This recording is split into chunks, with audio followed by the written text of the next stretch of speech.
metal piling, and the open framework, which allowed for the wind and the waves to pass through. Well, I think they came up with a pretty good design because that lighthouse was completed in 1853, so it is 170 years old. No, it is not used navigationally anymore. They did deactivate it in 2015, and they sold that light just a few years ago at auction, and it sold for $83,000. It's a pretty expensive light.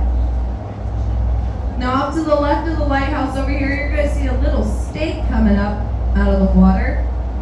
That actually marks the shallowest point out here at the reef. A long time ago, when the sailors came into this area, they saw these things sticking up out of the water, and to them they looked like dry rocks. Well, it was just the tops of the coral heads at low tide. That's how this area got its name. We brought you to the eastern dry rocks.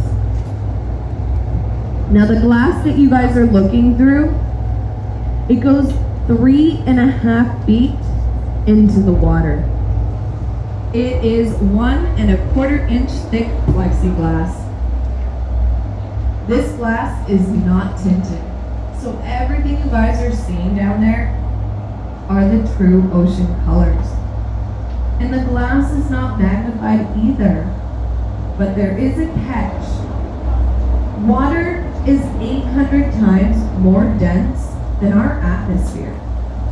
So everything you guys are seeing down there appears to be 25% bigger than it actually is. And it appears to be 25% closer than it actually is.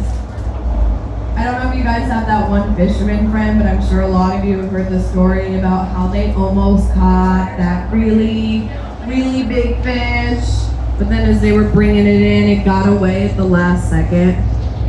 I hate to ruin their story, but that fish probably wasn't as big as they thought it was. The water just made it appear to be 25% bigger.